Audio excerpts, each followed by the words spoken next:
All right. Well, welcome to the ARC Entrepreneur Podcast. I am Daniel Callahan, and as always, I am here with Derek Stone. Derek, how you doing today, bud? I'm doing well. Yeah. A little tired, but Ready to pop it? Yeah, that's right. That's right. We've had some weird weather. I've had people ask me that I'm in Pensacola. They're in snow. My friends are up in snow right now. And they're like, man, you must be enjoying the beach. It's like, man, it was 32 degrees or 31 degrees last night or something like that. I think my dog's okay out there. I have to wear a jacket in the house. Should be. That's how cold I get. You can turn the heat on. Well, yes, but it gets too hot then, but the jacket makes it comfortable. And I live in Florida. This is wrong. It should not be this way. That's why we travel. I did realize travel for that. I just moved and I did realize all of my winter clothes are packed away and I don't know where any of them are. So if it gets colder than 35, I just have to layer on with two different light jackets. That explains the shorts you've been wearing. I still wear shorts out of principle.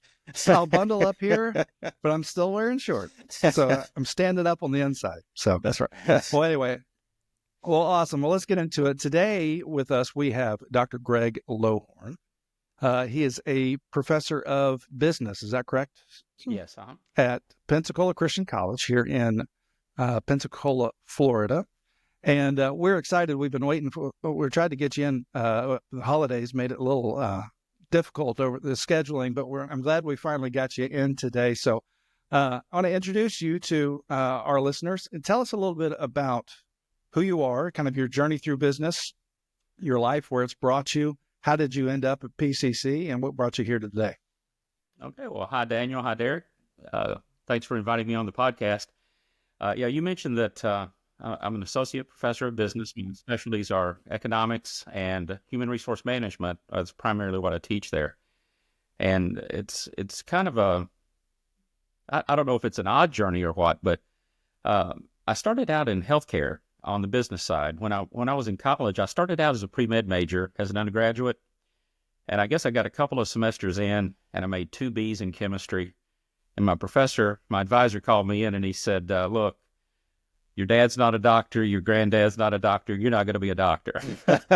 You can't make Bs in chemistry and be a doctor. And I was like, well, I enjoy the science side of it. And I really did. I probably enjoyed the biology more than the chemistry, but so I kind of reevaluated things. And I had a couple of friends in the dorm where I lived that their father owned some long-term care facilities. And so I kind of got to know them a little bit better. And when I was in high school, I worked a pretty glamorous job, dishwasher, at a nursing home.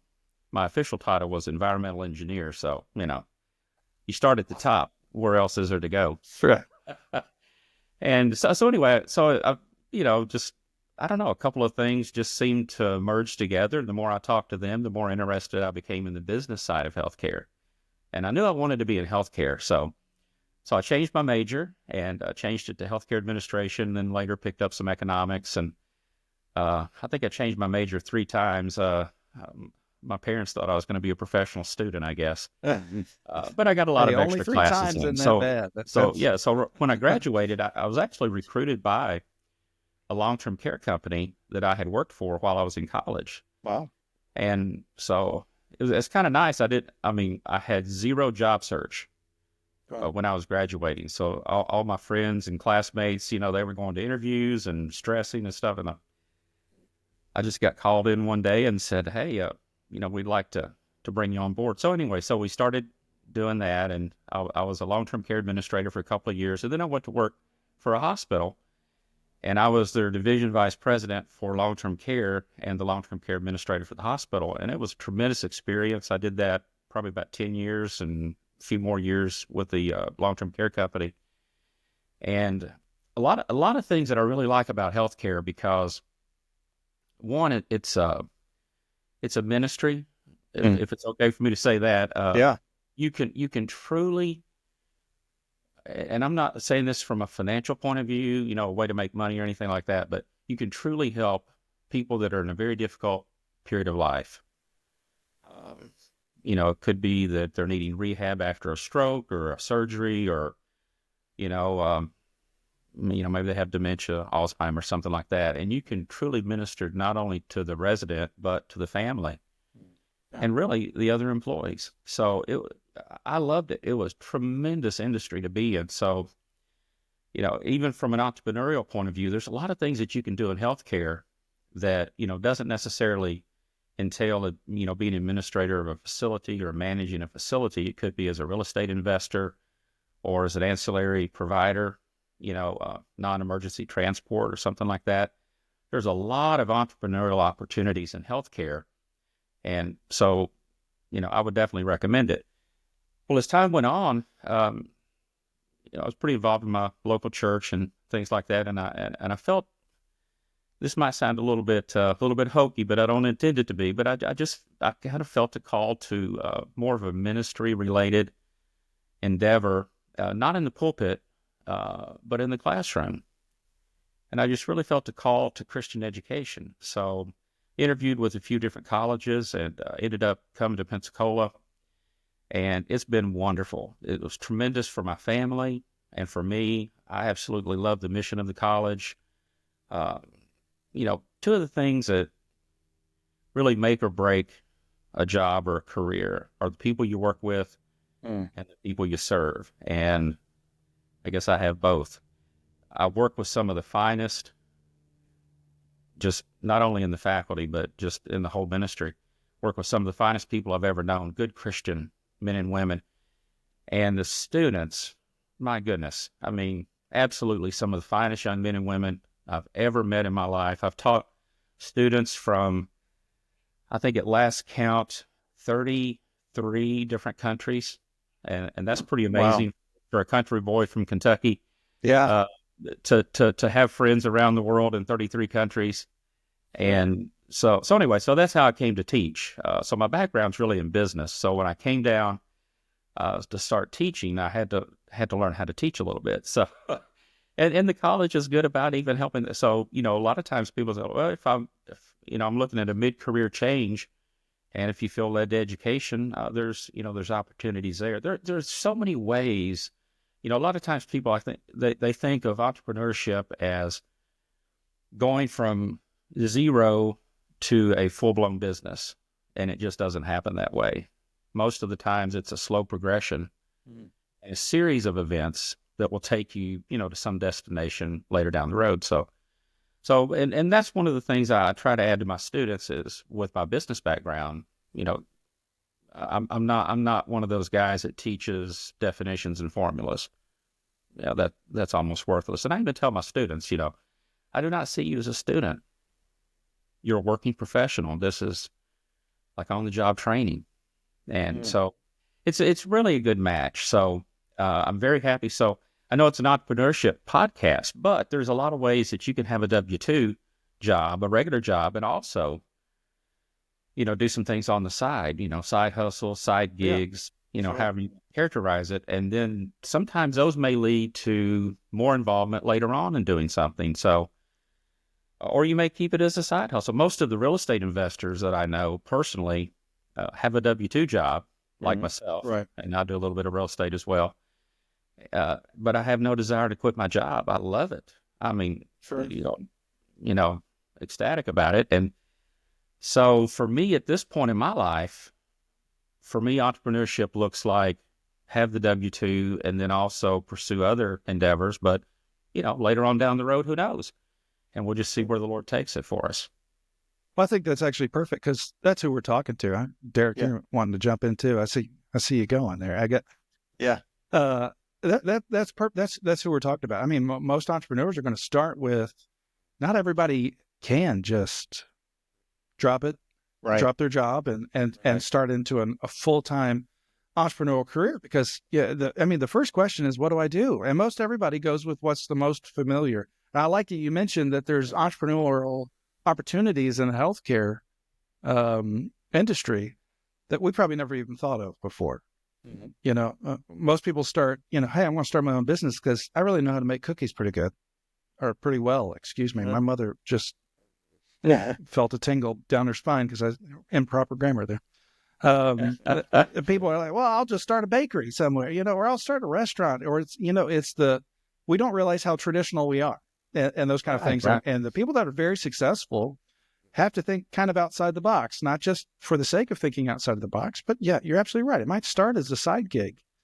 Right. That you develop those skills, you develop those habits, you develop the knowledge that you need to do, and think outside of what kind of industries we think about. I mean, there's always the big ones, the real estate, the food, the service, but there's other things out there that, we never even think about. I get these entrepreneurial news stories that come up all the time. Sometimes they're little bios about people that, I'll hear about billionaires all the time in an industry I've never even heard of before, and I've never heard of them before. We always hear of the big billionaires. Right. Somebody out there figured out, hey, you know what? I made eyelets for banner signs, and I made $8 billion doing it. Who thinks of doing that kind of stuff? That reminds me think out of the box.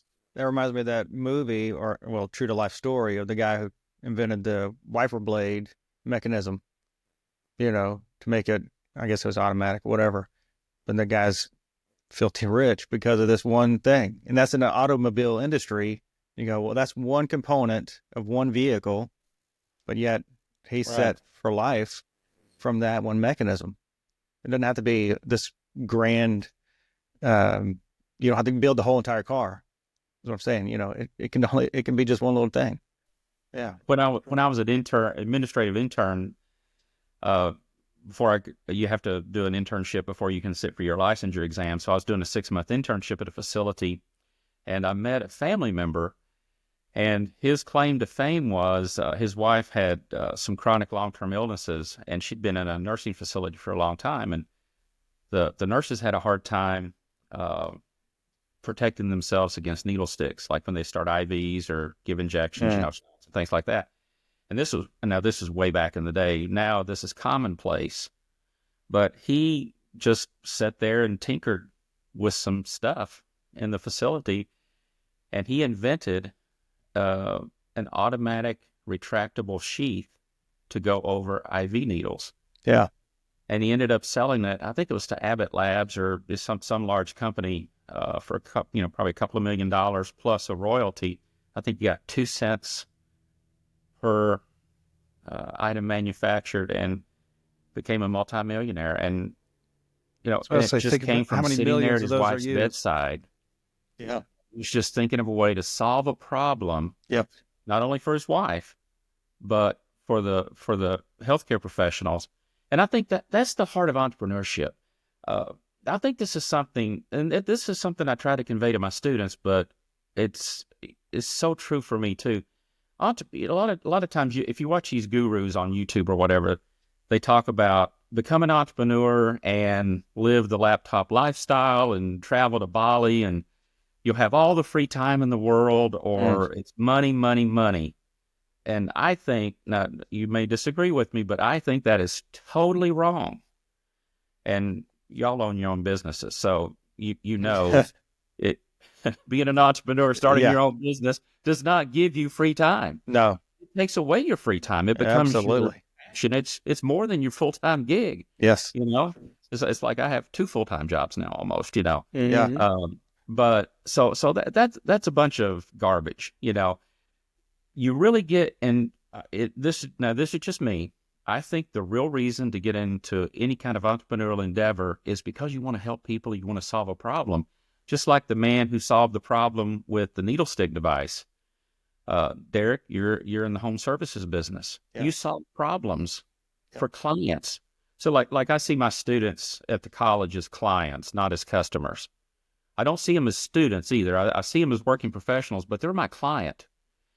And I think the mindset is totally different. If I see someone as a customer, like if you see one of your customers as just a customer, an opportunity to make money, put in a gutter system or whatever, it's going to be transactional.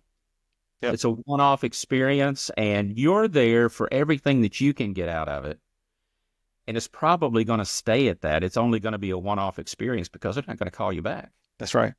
But if you see your customer, not as a customer, but as a client, and you're there to help solve their problem, like the guy saw the healthcare facility workers as a client, and he was solving a problem for them. And, the rest is history. You solve your problem for a client, protect their foundation by, getting the water away from the foundation, aesthetic, advantages Sure. and whatnot. And you solve the problem for them, and they're going to call you back. That's right. But I think the difference is it changes the mindset. Yes. I'm not here for me. I'm here for you. And that's a game changer. Oh, and yeah. A lot of entrepreneurs don't get that. They want the free time and they want the money. And that's going to come, but only if you create value. Right. If you don't create value, those other things will not come. And it's going to be one of those courses you buy online and you never watch it, or it doesn't work and you're kind of disenchanted and you say, man, I knew it wouldn't work. That's right. Well, it didn't work because you didn't have the right mindset. If you've ever, I don't know if you've ever heard the Christian comedian Michael Jr. He's super funny, but in his comedy stand-ups, he always talks about God. And one of his stand-ups, he talked about mind shift change, having a change in mind. And he talked about a mechanic. He said, as a mechanic, you can just fix somebody's car and, okay, their car is good. He said, but you can also look at it as you're helping somebody get from point A to point B. Right. Absolutely. Right? So it's that mind shift change. What are you actually doing? In my business, I own a gutter business, and it's just a gutter business. It's just one component of construction. And I don't always do this. I don't always look at it this way. Some days are bad days and some days are great days. But way I look at it is I'm a leader. So I'm teaching men to be men, and I'm teaching men to understand how to handle their money, how to do a great job in order to, serve our clients. And, sometimes they're customers, unfortunately. You get some that are just going to be a customer because for one reason or another, but most of them are going to be clients. And that's a nice way to put it. Yeah. And, that's we're going to keep you as a customer. There's challenges along the way, but you can even help those people. And yes. in a way, yeah. You don't have to, become a doormat for them. That's right. But you can redirect. That's right. So you redirect their thoughts and their words on some occasions. You mentioned, just the Christian part of it. I think a lot of people have the wrong mindset about their faith. We see athletes, give the standard spiel at every press conference and every post-game interview. And I'm not sure that really tells the whole story or tells it in the right way, because I think, particularly if you consume a lot of social media type religious content, you think, oh, it's all about me. Right. God gets me, and it's all about me and my prosperity and all of these things. And it's not about me. It's about the Lord. Yeah. Right. Yep. Absolutely. And I find value, or I have value only as it relates to the Lord. It's not me. The Lord's not for me. I'm for the Lord. Mm-hmm. And so if you get the right mindset, I think you get the right mindset on faith. Oh, yeah. And it's trusting when you don't have everything worked out, or when things go south, or you have that bad day, or you have that bad client. Yeah. Because a lot of people are transactional even in that, like, well, I tried Jesus, it didn't work. Yeah. No, you don't try Jesus. That's right. It's a totally different experience. I mean, you're wrapped up into the whole salvation experience with the Lord. Yeah, so sure. It's not about us. It's not even about what happens to us on a day-to-day basis. So just because something doesn't work, or you have a bad day, or, people say, well, you prayed about that and the Lord didn't answer your prayer. That's not the point. Yeah. That's Faith right. is believing the Lord and trusting the Lord, even when things don't work out. Yeah. That's it. Even when we have bad days, when we get that phone call from the doctor. Yes. When you get that call from a loved one and they have some bad news, your faith, is not just when your business is doing great and your family's doing great. It's for all times. It's a mindset. As entrepreneurs, we have to get past that transactional mindset as well. And as faithful men and women, we have to get past the transactional mindset, I think. Yeah. Sure. This has been coming, and I think the Lord has used this a lot in the last year, particularly in my life, and even in our entrepreneur group, Derek. The term servant has come up over and over and over again in reference to running a business specifically. It doesn't have to be. But even in church this Sunday in small group, we're talking about Job. And while we're talking about it, we kind of realize that's a tough story. Job, not Job, Jonah. The other J. Job is a tough story, but Jonah, and there's a difference between Jonah Job had some and Jonah. troubles too. Here's a difference that actually accentuates the point here. Jonah didn't learn any lessons throughout this entire book. This book was not about Jonah having a transformative experience from disobedience to coming into the blessings of obedience. Everything throughout that entire time is Jonah running away from what God's telling him to do. From the first chapter to the very last chapter, where he's mad about a plant that died, and God says, "Why are you? Do you have a right to be mad?" And he says, "Of course I have a right to be mad. The plant died." Right? He didn't learn anything through it. No. But the lesson throughout the entire thing is: will we obey God when there's no evident benefit to us? Right. Absolutely. And I think that's a tough question to ask for us. Now, you can apply that even into business as well, right? If we approach, there's so many, the Christian principles. Hold on here, one moment. There we go. Phone calls always ruin things. When Christian principles, we see a lot of things, especially like in the Old Testament, they don't make any sense to us, especially like the Levitical law and things like that. But there were things that protected the Hebrews from disease, protected them from all the other things that God could see outside that the Hebrews didn't understand, that he put these things in place that helped guide them and help protect them, even though it didn't make sense to them. And you could take that as well to Christian principles. There are things that apply that help protect us, but help us engage more thoroughly, that help us engage in the right heart, that help bring us to a better place and a better understanding of God and our relationship to him and our relationship to the world. If we run our businesses as a servant leader, as opposed to a lot of people where it's about me and how much money I can grab out of it, it changes the way you run a business, first and foremost. Absolutely. But I think even Christian principles set you up for a successful business. It sets you up for success in all aspects of life, but especially when it comes to a business. And I think a lot of people push those away because I don't want to have to deal with that. I've got my book and I've got my 12 steps to, building a $1 million, multi-million-dollar empire. I think it starts with solving a problem, which at the very essence of Christianity is what it is. We have a problem. We have a sin problem. We have a solution, right? Approaching those kind of problems in our business and applying things to where it is client focused, not customer focused, right?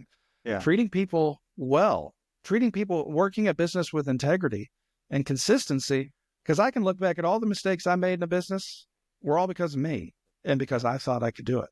I knew better. Yeah. If I may, Dan, it goes back to when they asked Jesus, what's the best commandment, or what's the greatest commandment? And he said, there's just two. It's love God and love your neighbor. That's service. Everything else, all the laws and all the prophets fall right on this. If we serve God and we serve other people, meaning we're putting ourselves last, we're going to get the benefit from it, but we put everybody else first, things fall in place. Are there going to be hard times? Absolutely. You're going to hit your finger with a hammer? Yep. It's going to happen. But you know what? You're going to wake up and things are going to be great compared to where they were at if you just focus on serving others. And that's the basis of business. And that's the basis of Christianity, which is focus on God, focus on others, and things fall in place. I think that's a good application of what we're talking about in business. Serve God first. Be who you need to be as a faithful person, right? Be a person of faith. Be a real Christian, the real deal. Yeah. And everything else will follow. Yeah. And it goes back to mindset. I've learned most of my lessons through missteps, not successes. I've been redirected a few times. And you can get off track easily if you look at those negative events as only negative events. But if you look at God's grand plan, it's a totally different situation. So yeah, I think that's a perfect model for ministry. Love God first, love people second. Most people reverse it. I even hear this in a church, churches sometimes. Love people. Well, if you love people first, you might be tempted to do a lot of things that you might not otherwise ought to do. Right. You might end up violating some cardinal doctrines Yes. from the Word of God. Because, hey, you got to love people. You start excusing sin. You start making excuses. And before you know it, you're completely off the path. But if you love God first and you stay true to what he wants you to do, whether it's your faith or at church or in business or whatever, and then you take that perspective and serve people, you'll stay on track. Yeah. Don't serve people first. It's kind of like customer versus client. If you're just chasing the customer, you're chasing the dollar, loving people, if you will, you're going to get off track because you're going to end up doing some things in business that's a little bit shady, a little bit sketchy. Yep. Because it's all about that money. You got to make money, right? Right. It's all about the dollar. No, it's not. It's about being a person of integrity. Yep. Being an entrepreneur of integrity. Chase the service. Don't chase the dollar. Yeah. So yeah, if you love people first, you'll get off track. If you love customers first, if you love money first, you'll definitely get off track. And that's what you see on the front page of the virtual news, Yeah. But love God first. It's like, sometimes people will put the fish symbol on their business card or on a sign. Well, if that's legitimate, more power to you. Right. If it's a gimmick, it's a hook. Yeah. Get rid of it. That's right. Yeah. It's not. And my dad used to always say, you can't fool old people and children. That's right. And you can't fool clients. That's right. You might be able to fool customers, but you can't fool clients. So yeah, be that person. I agree 100% with what you're saying. Yeah. Tremendous example there. I tell you, the running, we look at this sometimes in politics, and I don't have to tell you what political party, I lean towards. If you hear us talk, you may have an idea. But one of the reasons I think even our political parties has hard times is because one of the reasons I lean that way politically is because it is principally based. There are things that are, and to be a principle, it has to be true at all times to all people. That's tough, right? And it's not a great sell, and it doesn't make great slogans, right? Because there's hard things. It's a principle I'm learning. The same thing we're talking about, and Greg, you mentioned, I started a little bit later in life when it comes to children, right? I've got 2 young kids under 2. I'm 41. I'm learning this, that if I love anything my daughter comes to me and wants, and she asks, everything in me says, give her whatever she wants, If she doesn't want to do something, she's so precious. She doesn't have to, right? That's the thing that goes into my mind. But I know the greater principle that if I allow her to do those things, or if I give in to every desire she wants or every tantrum she may give, I'm not going to raise a child, that's healthy, or that is psychologically, mentally, or spiritually ready for the world that she's going to enter, right? Yeah. And like Jordan Peterson says, your number one job is to raise children that people are going to like. That's right. I'm not going to raise a likable child if I do that. So you're absolutely right. That starting point, that's what a principle is. That gives you the right starting point. Starting point isn't people. Starting point is God, because he transcends everything. He is true at all times and all places with all people. I think in a business, it's a lot of times where we get off track. We forsake the principle for the efficient. This temporary stopgap, this thing that's going to be easy to do, and we find ourselves off track and in a different world. Right. To go back to what you were saying about Jonah earlier, a lot of people get offended by standards. Say, you have a rule book. Faith is not about rules. Well, it sort of is. It's about doctrine. But, there is a guideline, Yeah, right. But that's the thing. We get offended anytime someone throttles our behavior or suggests something. But I think here's the truth, too, and I think this is true for us as entrepreneurs. We have to discipline ourselves. And if we don't learn to discipline ourselves, someone else will discipline us. That's now, right. It may be a parent. And, it may be, you restrict some of their privileges or something, and you direct or redirect their behavior. You may have to do that with employees. You earn a bonus. You're not just given a bonus. Well, right. But I want a bonus. Well, hey, who doesn't? Right. But discipline yourself. Do what you need to. Well, what do you want me to do? They'll say. Sometimes you have to figure it out. Right.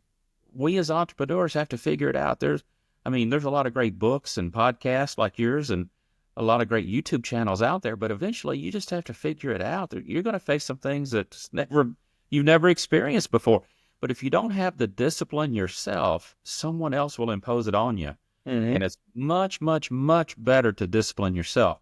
So don't worry about the pastor having a set of rules or your boss having a set of rules, or, if you're your own boss and you have your own business, don't shy away from having some standards, because your employees represent your company. How do you want them to represent your company? All ideas are not equally valid. All presentations are not equally valid. And if someone doesn't have a good presentation for your organization, whether it's the gutter business or real estate or whatever, they may have to find success elsewhere. Yes. Or submit to training, submit to, can I use this word, discipline? Yeah. Show them a better way. But you have to have a teachable spirit. So, one of the probably, of course, I'm in the teaching business these days, as a professor, but one of the things that I see in my most successful students is they're teachable. And they discipline themselves. The student that is not successful is a person that says, can you give me a list to memorize? Yeah. No, not in business and not in my classroom. No, I'm not that guy. Yeah. Can you just tell me what you want? How many words have to be in that paper? It's like the employee. Well, exactly what do you want me to do today? Well, figure it out. Be a self-starter. That's it. Discipline yourself. And learning that skill is so vital. And a lot of people want to be entrepreneurs because they want the money, they want the freedom, they want to be able to, have bragging rights. I own my own business, but they don't discipline themselves to do what's needed. They're watching football at night instead of watching some YouTube videos and learning something. Sure. Or, they don't want to take those calls after hours. If you're in business, you take a call whenever the client calls you. I have a good buddy who has an electrical contracting business here in the area, and the other night he was telling me, or he's telling me this other day, he got a call at 2 a.m. from a client, an industrial client, big client. You take that call. Yeah. Pick up. Yes. I don't hear him talking about work-life balance. No. I don't hear him talking about, hey, it's past 5 o'clock. I don't hear him saying, hey, I own the business. I'll have one of my assistants take care of this. No. The client called the owner of the company at 2 a.m. He took the call. Actually, he strapped on his tool belt, picked up a couple of other electricians, and boom, they were there fixing the problem by 3 a.m. That's just what you have to do. Yeah. And if that's not what you want to do, entrepreneurship's probably not for you. And, that's right. And it's okay. It's not for everyone. Like leadership, everyone wants to be a leader, have the title or whatever, but it's just not for everyone. Well, you're right, because there's that servant mindset. There's that servant mindset that is different, because absolutely, servants are never, masters are never disciplined. Do you know what I mean? Masters never have to learn the lesson. Who's always learning the lesson? It's a servant. Right. If you're in that teachable, because and what's important too, and discipline, I think one of the most impactful statements someone's ever made to me is that you're an amalgamation of the 5 people you spend the most amount of time with. Oh, that is so true. So true. That blew my mind, because I looked at the 5 people at the time that I was hanging out with, and I'm like, I don't want to be any of these people. Yeah. A lot of fun. Great. I don't want to be any of them. Who am I? Who's pushing me? Who's training me? Who's helping me apply that discipline? Because I'll tell you, as an entrepreneur, I'm the worst boss I've ever had. I don't discipline me as much as I should, right? I didn't have to sit down and have those performance evaluation discussions as often as I should, right? Because you get into that, you get into that kind of false comfort of small success in one is going to translate to success in every area, right? You get that kind of, here I am, I'm the man, right? So suddenly you find yourself humbled and go friends. like, yeah, not even close, right? Yeah. I have 3 close friends that are in business, and they're willing to tell me things I do not want to hear. They're painful. Mm. They're not good. Yeah. But I mean, and they're not bombarding me all the time, but we're close enough, and hopefully they feel the same way with me. And you don't want to be harsh or anything like that, but sometimes you have to tell people what they need to hear, not what they want to hear. That is invaluable. And my wife does that, and she's a great check on my mindset, my behavior. Sometimes I'll get to complaining about something, and I just go on and on and on, and it's like I can't let it go, and she'll like move on, but if you're not willing to submit to that, you're never going to grow. That's right. And growth is the key. Where you start at, and as entrepreneurs or as business people or as faithful people, a lot of what keeps us from doing things that we could do that the Lord's calling us to do is fear. It's fear of the unknown, fear of failure. I think I read something one time, the fear of failure and fear of public speaking are the 2 greatest fears of adults. That's right. It's not the fear of death or fear of poverty or whatever, But fear keeps us from most things. And even after we get into the journey, sometimes we get comfortable and we become fearful again. Yeah. Sometimes not knowing things is actually a benefit. Yeah. Being a novice, like when you started the gutter business, Derek, you probably didn't know everything about gutters and how to handle clients. And if you thought about it too much, it would overwhelm you. Absolutely. Oh my goodness, there's no way I can do this and no way that I can add value. But you just jump in and do it. But after you're successful, and then you might be thinking about expanding your business or maybe going and starting another home services business to complement that. And like, oh my goodness, with all that I've learned about the gutter business, it's going to make you fearful about these other businesses. That's right. And you have to put that aside and be willing to do the second time what you're willing to do the first time. That's right. And a lot of large companies implode. They go away. They're not industry leaders. I don't know if you've read the book Good to Great. Yep. But a lot of times the things that make companies great after they get into that comfort zone, they're not willing to take a risk in the future. They don't want to risk what they have. Right. Yeah. They're afraid of losing it, or they're afraid of embarking on something they don't understand. They go back to square one. Yeah. And they quickly become irrelevant. We always kind of have to have that inquisitive mindset. Yeah. And fear, my goodness, it's so hard to overcome. Yeah. The best way to overcome it is just do it. If you have a fear of flying, get on a plane. Yeah. If you have a fear of water, get on a boat. Well, you said it earlier. Relationships, ask somebody out to dinner. I mean, whatever. Right. Just do it. You said it earlier, and we've talked about it in other podcasts and in our group, is failure is never failure unless you quit. Right. Absolutely. So every time you fail, when that fear kicks in and you fail, it's just a learning point. Yeah. That's it. I think it was Winston Churchill that said the difference between a failure and a success is the ability to go from failure to failure without losing enthusiasm. That's right. Yeah. You can do that, you're a success. That's right. Yeah. And that's the entrepreneurial journey. I mean, you learn it's not a failure, it's a learning opportunity. Yeah. It's a chance to grow. It's a chance to do something more.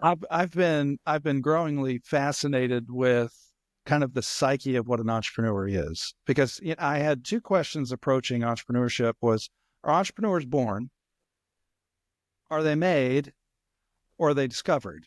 You had mentioned Winston Churchill, because I was really looking into, that psyche. What makes an entrepreneur? And I look at entrepreneurs as not just in business. You can kind of translate that into people who had great political lives, people that built something. Mm-hmm. Specifically, Winston Churchill had more failures in his career than he ever had successes.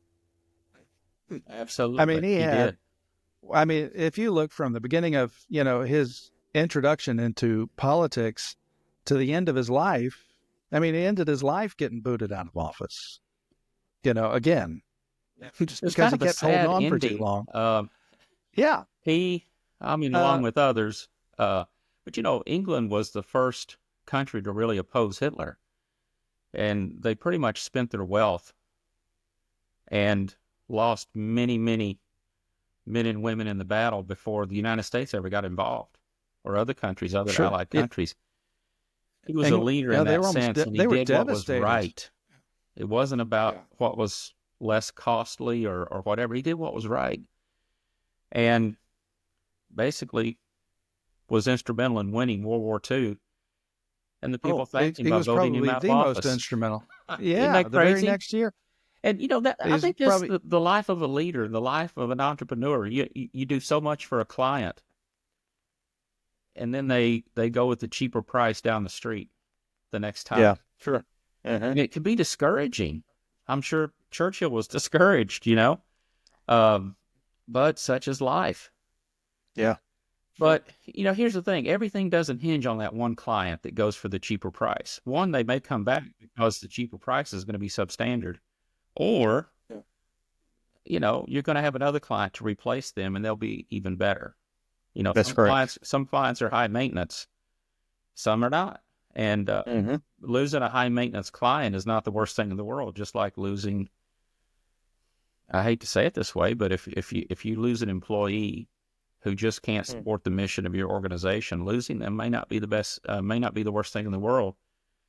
If they won't submit to training, I mean, I'm not saying go in and fire somebody right away. I'm not an advocate of that at all, but retrain them, place them in a different role.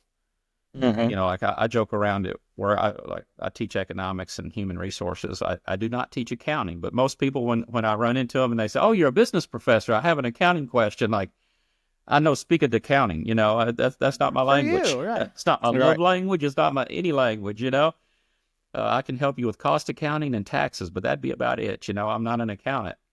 And if you put me in an accounting role, I'd be a horrible failure. But if you put me in a role that I'm prepared for and that I'm good at, it's going to be great. Same thing with employees. A lot of times we don't have bad employees. We have mismatched employees. Yeah. And sometimes we don't have bad customers or clients. We have a mismatch with the client. Maybe we can't really do for the client what they need to have done. Right. Maybe they would be better off with another firm. And I don't know if y'all do this with your businesses, but sometimes you have to refer a client to someone that can serve them better. Yeah. A lot of times they say thank you by sending you 5 or 6 other clients because they're so amazed. Like, they referred me to someone else. Yeah. Wow. They're the real deal. Yeah, and so when they meet somebody that needs your services next time, like, hey, call Derek, call Daniel. Yeah. They can take care of what you need. I've had the privilege of leading it's a backdoor blessing. A lot of teams over the years.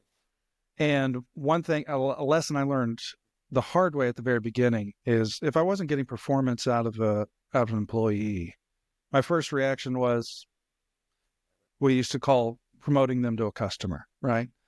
Maybe you need to move on, right? Yeah. I'm not getting what I need out of you. It's not gonna. What I started to realize is most everybody has competency at something without a whole lot of training, right? Or something that can be developed. Very few, but now I have met some people that I couldn't find a competency with, a flashlight, and there's some people out there you can't train. That's so nice way to put it. It's a growing population. Probably steal that analogy. But what I discovered was, if I stopped and analyzed, where could this person succeed? If I asked that question of myself, where could this employee best succeed? How can I get them into it, if at all possible? And how can I help them be more successful? Because I tell you, from a business standpoint, it costs a lot more money to rehire, costs a lot more money to fire and find somebody else, and it costs a lot more money to keep the wrong person in the wrong position. It's going to save you a lot of money to get that person in the right position and where they can thrive. Because the more successful people I have in roles, the more successful I am and my business becomes. If I can have people that can match their competency and then grow them to get to that kind of point where they're comfortable in it. And that was a difference for me in successful teams that were actually producing instead of the other teams where I had a lot of people in wrong roles and you just felt like you were, behind a train of horses, just trying to beat it to go a little faster, and it wasn't going to. Yeah. We take that though with ourselves as well, because it comes first with a realization of where I'm not competent. Right. And entrepreneurs are not short of two things: one, dreams, and two, confidence. Right? Exactly. They just go for it. Right? Confidence does not translate into competence. Isn't that an interesting dynamic, though? Entrepreneurs have enthusiasm and they have dreams, big dreams, but they also have fear. Mm-hmm. And it wouldn't seem that those can coexist, but they do. That's curious to me. But it's not. You can be an adventurous rock climber. The higher you get, the higher the risk. Right. Exactly. The higher your fear of heights becomes. Yeah. And sometimes you have to shift. Like when my wife and I first started doing real estate. Now we just do this part time on the side. Where, I've read Gerber's E-Myth and all that, and the four quadrants from Kiyosaki and all that. But see, that's just not for me right now at this stage of my life. I'm not trying to make it a business. Now y'all have full blown businesses, but I think you can be an entrepreneur at different levels. But when we started out, we had a completely different vision of what it's ended up being, And I remember when we bought our first property, I only had $10,000 to invest. And I bought a very inexpensive property. It was a HUD foreclosure, and you couldn't even go inside. They restricted access. You couldn't go inside and see it. And when I told my wife about it, I thought she was going to, confidence, she's going to lose it, but hey, praise the Lord. Trust us, you're going to love it, but don't go in there and look at it. Yeah. She's very supportive, and she said, hey, I trust you.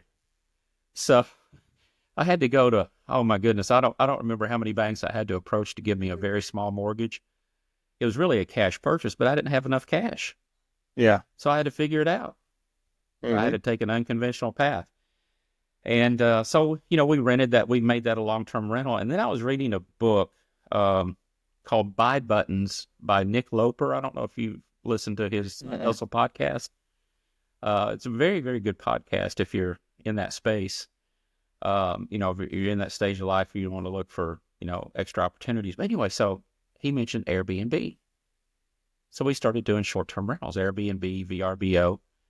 And then due to some regulatory issues here in the Florida or in the Pensacola market, and, they're imposing a lot of regulations and taxes, and a lot of real estate investment trusts are coming in and snapping up high value properties and renting them very low. It's just very, very hard to make a go of it with Airbnb these days. So we transitioned back to long-term rentals. So here's the thing. You can't see it as a failure. You see it as a transition. Yeah. And, we didn't want to get out of the Airbnb business. It was great. But looking back, we're glad that we did get out of the Airbnb business, because it was taking so much of our time. It was hard on us, because again, I have a full-time job. You have to keep the main thing. Yeah. And the main thing for me is teaching. And I don't want to give that up. And I want to be better at that. I want to advance in that. So it's not a failure. It's a redirect. And it goes back to the mindset thing we were talking about, like with Jonah and other situations where at the time it's very discouraging, but if you look at it through the lens of faith, it can be liberating, because you see it as a transition to the next best thing.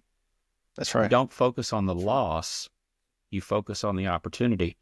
Now, if you're a person of faith, you can trust the Lord to take you to that. And here's the thing. There's no guarantee. Sometimes people of faith experience bad things. Look at the Apostle Paul. I don't know about you, but I don't want his life. No. Beaten, left for dead. In prison every time he turned around. No thanks. Yeah. But that was his path. We need our path, whatever it might be. Yeah. So I think one of the things you're absolutely right. One of the things I notice about entrepreneurs, or that entrepreneur mind, is that ability so many people quit when the failure happens. Yeah. And that's the end of the story. I mean, going back to Winston Churchill, he's one of my favorite. But one of my favorite stories, and during World War One, he was actually the Lord Admiral of the Naval Admiralty or something like that. The high, whatever they called him. And he was over this entire huge, massive operation, one of the largest operations of World War One, and it completely failed. I mean, they accomplished no objectives, tens of thousands of casualties, and he's fired. And he finds himself absolutely at a loss. He doesn't know what to do. He goes home and paints for 2 months, just absolutely depressed, and he's done. And he comes out of that, puts on his uniform, and he says, "You know what? I'm going to join the military, and I'm going to go front line." Yep. And he went to the front line and was a successful commander.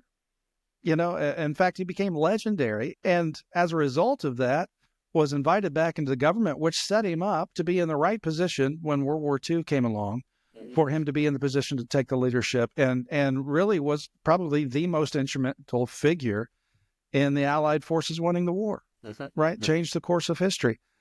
I mean, I don't know how many people would say, man, I totally failed. I mean, Derek, if your business failed, or you just, I don't know what to do. And then you said, you know what I'm going to do? I'm just going to work for the next guy. Sell it and work for the next guy, and spend those times in those years. The ability to pivot and to take that failure, not just to convert it into a success, because the next thing may not be a success, but the ability to move on and to do something, to constantly be doing something, to be moving that needle, to never quit. And one thing I always thought, the great entrepreneurs, well, they never got down, right? Like they never got depressed. We wish. They never wanted to quit, right? But all of them went through these, spirals of, a lot of them were very emotional people as well. You find that. Well, I think, but that ability to be able to pivot is, I think, the difference between a failure and someone that can eke success out. That it's not unique to anybody. Entrepreneurs are like ants, right? So an ant, you put a blockade in front of them, anything, they're going to figure out how to get around it, adapt and overcome.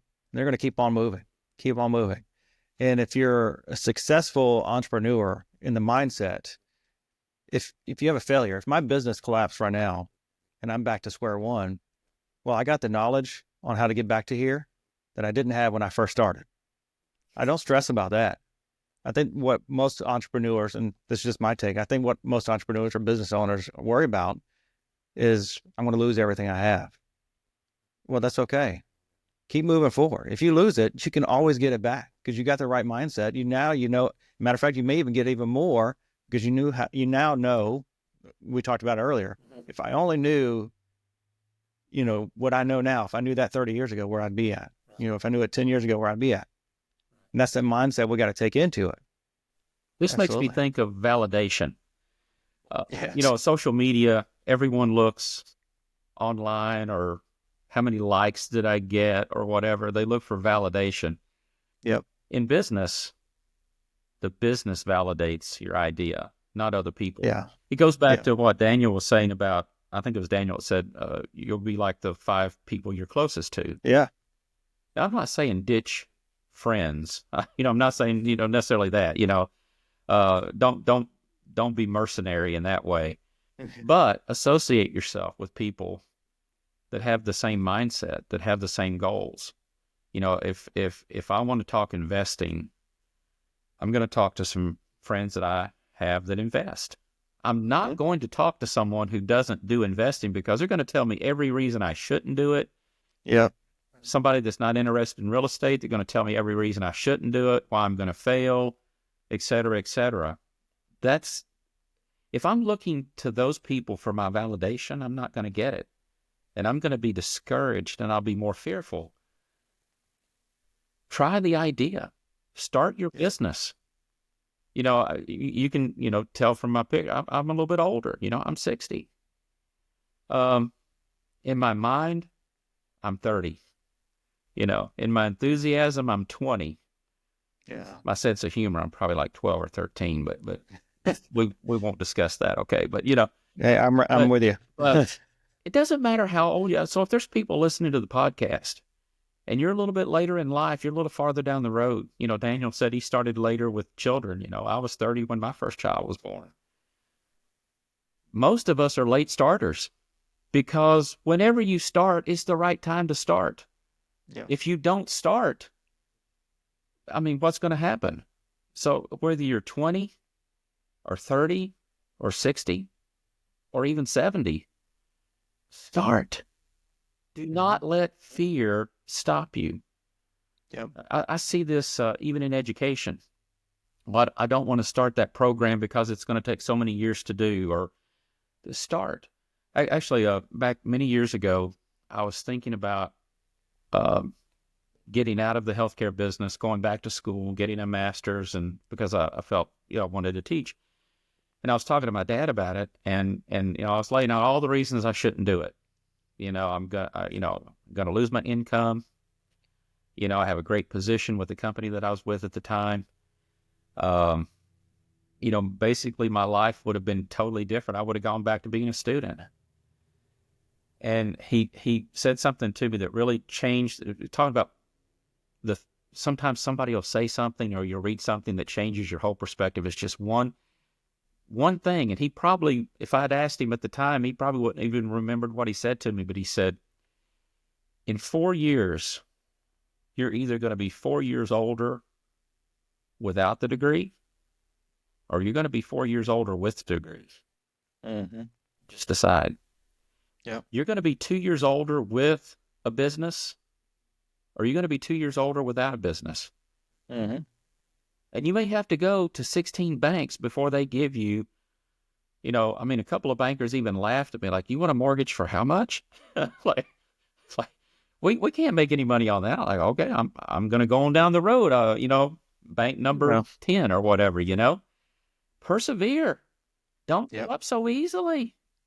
Yep. That's not the entrepreneurial mindset. Because here's the thing. What am I motivated by? I'm motivated by serving, solving a problem, meeting a need. And I'm going to do what it takes to meet that need. I'm going to do what it takes to reach a student. I'm going to do what it takes to teach a class. I'm going to do what it takes to serve a tenant. Like here recently, we had a pretty bad plumbing leak. And the tenants that we have in that particular unit are tremendous. They're fantastic young couple. And they could have responded, like most people, been mad or angry or, I have no control over pipes, Mm-hmm. Right. And we made the best, and it was horrible. And it was incredibly expensive to fix. But we had an empty unit, so we were able to let them use the empty unit while theirs was being repaired. We spent way more money than what we wanted to. But see, I'm not in it to make money. I'm in it to serve needs. So if I serve the need of those tenants, now they may not stay with me maybe another year or two, who knows? But it's the mindset. I have a service mindset. I'll do what it takes to take care of that tenant. That money will come back to me in some way. It may be through appreciation in the property. We solved the problem, and man, it was, oh my goodness, it was days of, it's not anything I would wish on anyone, it was stressful. Yeah. We got through it. Here's the thing. If you think about that ahead of time, you'll be so fearful you won't do it. Yeah, right. Just get in. So start your business. So my advice to people listening would be, just start your business, and you can't steer a car that's sitting still. You got to be moving. That's right. You're the car. Yeah. I think a big factor is that fear factor for people.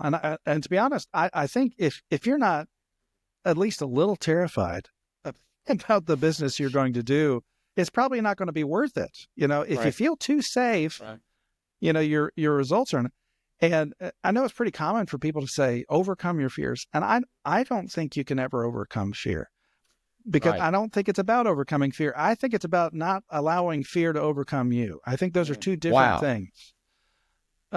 Because, if you don't allow that fear to rule you, you can still be afraid and yet still accomplish what God's called you to do. I don't think there's anybody out there that God, has called to do anything that wasn't absolutely terrified. You said Paul had a Look at the people in Scripture that God called for a specific purpose. It was terrifying life. I mean, look at Isaiah. Isaiah had a horrible life. At the end of his life, he was put into a hollow tree and sawed in half. I mean, not the greatest retirement party at the end of your ministry, right? Yeah. I mean, sometimes God's calling sometimes it's just not mean. Again, back to the Jonah, it does not necessarily mean the benefit for us. But I think even in business, as we come into this, we want, if we can, just like you're saying, Greg, if we are there to serve people with integrity and wholly and with our arms outstretched before the Lord and operating with His principle and with His love and with His calling, because I think entrepreneurship is a calling. I really do. And I think more people are called to it than they realize, because you have an opportunity to impact the world in a way that you may not have otherwise. Yeah. And I think you may deprive the influence of the gospel and of the kingdom and the growth of the kingdom sometimes by fear, by us sitting, because it's a lot easier, because a lot of people, I mean, if you've ever had employees have a lot less fear about enacting a plan that you have put into place, because it was your decision, right? It all rides on you, but they're doing all the work, right? All the success depends upon them. They don't feel that stress, right? Exactly. I think that can be taken one of two ways. God has called us to do something that should take some of the stress off of it for us, because it's not us. Yeah. He's called me to do it. Yeah. That should take some of the stress about what the end result is going to be. He's just called me to work. He's called me to do. He's called me to do it. And He's going to guide us. And if you're right, if we have that teachable servant mindset, it doesn't matter when failure happens, because we're going to be able to learn. We're going to be able to pick our head up. We're going to be able to listen. A lot of entrepreneurs don't listen, because if you've already got everything figured out, it doesn't matter what anybody else says. But if we can listen to not just what other people, those 5 people we surround ourselves with that are going to give us those hard truths, if we're quiet enough and humble enough, we can actually hear the Lord when He tells us something. We can be available for those opportunities when that door opens. Yeah. Because when we're so loud, we don't see anything how many opportunities have we missed in life because no, I already got it. I know what's going on. Right? Close that door, close that door, close that door. And we miss opportunities that God allows out there. Because a lot of times entrepreneurs didn't come up with a great idea. They were just there. And a lot of people say, well, that's not fair, right? They had an unfair situation. No, they saw the situation. They were ready for it, and they were able to take it. Yeah. And they were ready and willing to take that step. A lot of times you have to do, there's a lot of background that is unstructured, a lot of background work that is unstructured. I made mention earlier, I said, you can go home and watch sports on TV, or you can watch a YouTube video on how to do something. Mm-hmm. And the entrepreneur is going to go home and watch the video because they want to accomplish something. They want to serve someone somehow. And there's a lot of unstructured learning. You might have to watch hours and hours of content or listen to dozens and dozens of podcasts. You may have to read the Bible. You may have to listen to countless sermons, but eventually you soak it up. Yeah. You internalize it. And you have one of those epiphanies, one of those aha moments. And you see a need, you see an opportunity, whether it's, gutter business, gaming business, whatever. And you're like, oh, yeah, there it is. I know. But had you not, people today is like, yeah, just give me the book with 12 steps. No. It's not about, or 24 irrefutable laws. It's not about that. Yep. It's about being that person. Just like a Christian is not somebody that follows a set of rules. It's a person that has absorbed the message of the gospel. Jesus is the gospel. Yeah. And have you really absorbed that? And all the details take care of themselves, just like in business. Oh, yeah. You don't have to read 16 books on how to have a gutter business. You just need to, you've got a lifetime of learning. Mm-hmm. And what you need at the moment will emerge. You'll know how to handle that client. Yeah. You'll know how to handle that employee or that vendor, that didn't have your shipment in on time or whatever. That's right. Yes, that's right. And, I'm sure that never happens, but, hey, possibility. Never for us. Brett, I've been doing this. I've been in the gutter business for 20 years off and on. And I've owned our business now. We're going into our 8th year of owning the business. And so I did it for other people for years beforehand. And still today, you brought it up a second ago, still today, when late at night, I lay in bed and I watch videos of other guys, some who probably have only been in business for a couple of years, some who've only probably been doing gutters for a few years. And I say, what tips and tricks do they got? So I can't possibly know it all. Right. I got a lot of tips and tricks inside this noggin up here, but I don't know it all. Be teachable. And I'm always learning to be, how can I make it better? And it goes back to, it's been great talking with you. And if I could go back and kind of summarize way back from what you said, and we've talked about a lot here. You said service over money. And one of the things we talk about in our Entrepreneur Club is focus on value over money. When you focus on service or value, which are really go hand in hand, I always say it like this. If you focus on value over money, it's like turning on a faucet and breaking off the handle. There's nothing you can do to shut it off. It's just going to keep coming. If you focus on the money, it's gone. It's going to go away. That business is going to go away. But if you focus on service, if you focus on people, you focus on the value, and that's value in yourself. I mean, you stay up late at night watching videos, learning new stuff, being impressionable. That value will continue to serve you far longer than you can ever understand. Absolutely. You mentioned, material and learning from others. Are you familiar with a book called Blue Collar Gold by Mark Stoner? Mm-hmm. It's a book. It's one of the best service business entrepreneurial books I've ever read. He starts a chimney sweep service, and he goes through his whole story about how he does it and everything. So it's very valuable in that sense. But there's a piece in the book where he's working with a former employee that he actually had to let go because he had some substance abuse problems and he just couldn't get it under control. But he couldn't work for him because it's a safety issue, it's a representation of the brand issue, it's a personal issue, Yeah. But he stayed friends with the guy. So they're going to this wedding and he says, "Can you imagine your perfect life?" And they go through this exercise. And he leads this guy through this exercise, hey, what kind of house do you want to have? What kind of relationship do you want to have? What kind of wife do you want to have? And he goes through this whole process.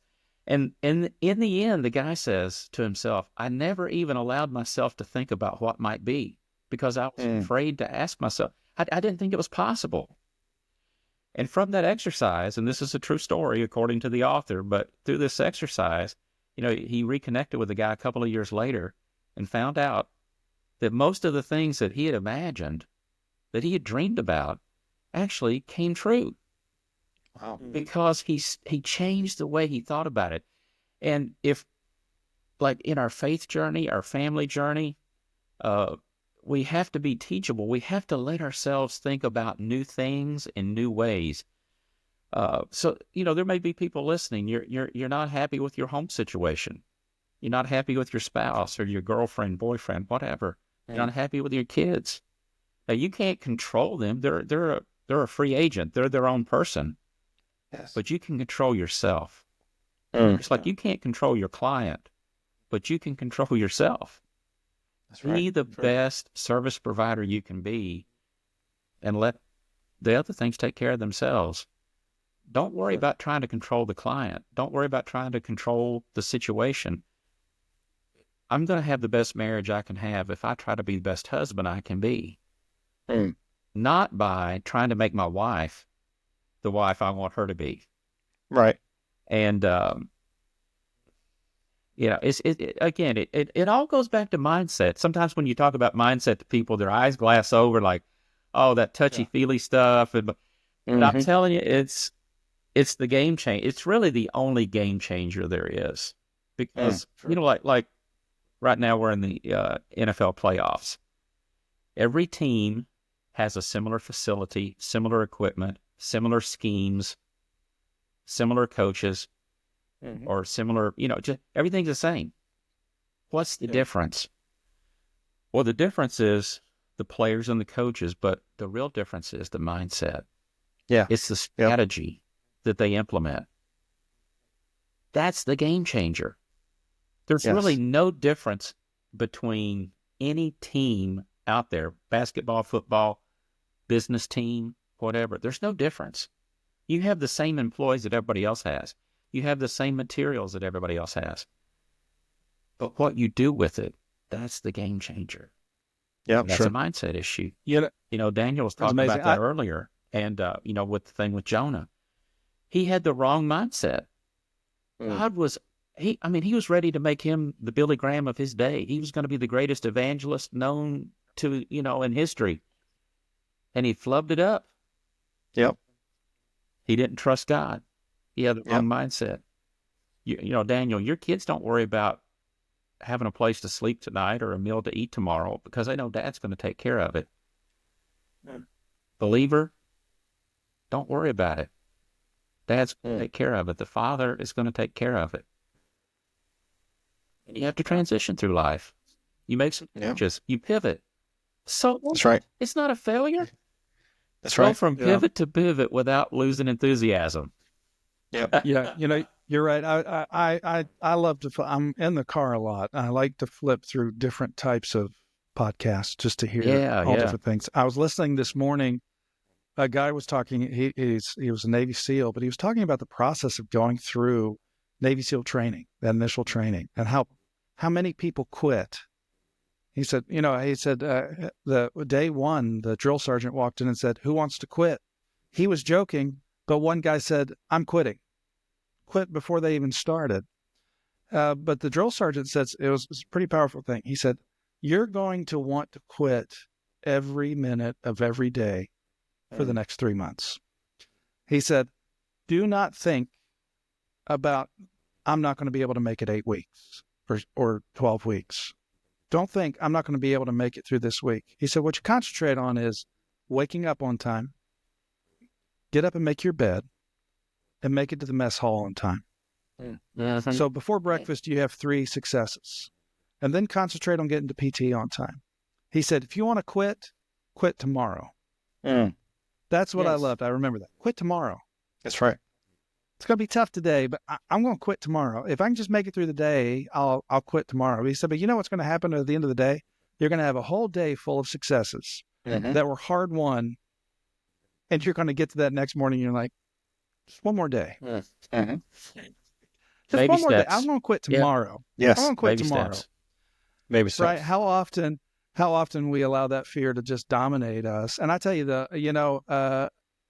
when I had kids and got married, I've never had more struggles with fear in my entire life. That sounds so weird. How well I know.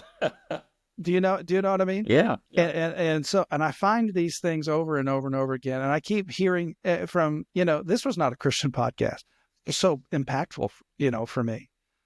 How many times I allow fear to dictate where I go, how I pivot, instead of the confidence I have in the Lord, instead of just the ability to be self-disciplined enough to not quit until tomorrow. Just keep going one more day. Do the hard thing. Do the thing that terrifies you. Do the thing that terrifies you. If you're too comfortable, if you haven't done anything that's made you moderately uncomfortable that day, it's not been a win of a day. That's right. All right? I can't remember who said it, but there's I probably saw it on a reel or something, but said, "You have enemies? Well, congratulations. You've attempted something in life." That's right. You have trolls on the internet. Yeah, I don't know if y'all have trolls in your comment section for your podcast, but if you do, that means you stood for something. And by the way, back to our 12 list and 24 ways. If you tried to have a Christian podcast, it'd probably fail. You're a Christian. It's who you are. Yeah, and it will come through. You don't have to try to do it. You just will do it. And same thing with business and entrepreneurship. If you have a heart to help, see the client, and you have a heart to solve a problem and to help somebody solve that problem, that will come through. You're not going to be that greasy business person who's just trying to make a quick buck. You're not going to be Crazy Eddie selling used cars, or electronic. I can't remember what he sold, but you're not going to be that guy. It's authentic. It's who you are. And that's the way with your podcast. You're not trying to be a Christian podcast. You're just Christians. It's not about sloganeering. and saying the right things. It's about being the right person. And I think that's what y'all are doing. I mean, it's obvious. And you can't hide it. It comes through. Amen. More power to you. Yeah. Well, Greg, thank you so much. If people want to reach out to you, is there a way that people can reach out to you if they'd like to, or an email, or I don't know if you have your own branded website or no, I don't. I do, but it's on hiatus. Oh, I got you. But yeah, you can just email me at the college, glowhorn@faculty.pcci.edu, or shoot me a personal email. My last name Lowhorn@cox.net. But yeah, awesome. If somebody has a question and would like to connect, I'd be happy to help out in any way I could.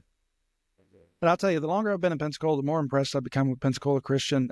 I graduated from Liberty University, which Liberty University. Oh, yeah, great school. Yeah. So, on the Christian college scales, PCC and Liberty, as far as how they function, are a little bit different, right? A little bit different. But I've fallen in love with PCC since I've been here for sure. They do amazing things. I'm excited to see what you guys do in the business department and not just. We're kind of an incredible ministry department. And by the way, I mean, I know most of your listeners are not going to be able to pack up and go away to college, but we have a really good online program in business and in Bible. So if people would like to check that out, just go to pcci.edu. So put the I in there. There's a community college. It's PCC too, but pcci.edu. And we have an online MBA, fully accredited, very, very good program. One just put in a quick plug. Sure. One of the really great things I think about our particular business department is all of our faculty have business backgrounds. We've all been in business in some capacity. Some of us have owned our own businesses. Some of us have worked for small or large corporations. And that's just a little bit extra edge. So you're not coming at it from just people that have read a book and earned a degree. You're learning from people who've read a book and earned a degree, in most of our cases, many degrees, but we've also done it. And that makes the difference. So like when I talk to my friends, like my buddy that has the electrical contracting business, I know that I can really take it to the bank when he tells me something because he's really done it. He's taken that call at 2 a.m. And and even though he owns the business, he's out there pulling wire at 3 a.m. That means something to me. And so anyway, that's one of the things we try to. I don't want to do an advertisement necessarily, but I mean, it's just my mindset. I want to help. I'm not going to make any more money or any less money if I have students enroll online or whatever. That's not the point. We just want to help. We want to be of service. And that's one of the things I like about not only my school, but Liberty. And there's a lot of other good Christian colleges out there. And by the way, we're not a Bible college. We're a Christian college. So we have the professions. We have a really, really good business program, obviously. That's where I teach. So it's got to be good, right? But we have, tremendous nursing program, highly competitive, nationally ranked. We have a great engineering program. The arts, our music program is legendary. So we want to train professionals that you may or may not be in the pulpit, or you may or may not be in a Sunday school classroom, but you're going to be, your pulpit's going to be the world and your testimony. And we want trained business people, marketers, social media influencers, whatever the case is, engineers, nurses.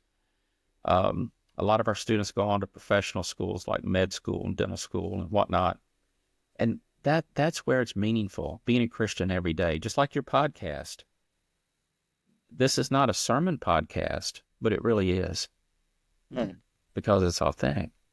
And that's what we try. I don't see us as in competition with any other college, particularly any other Christian college. We're all doing the Lord's work.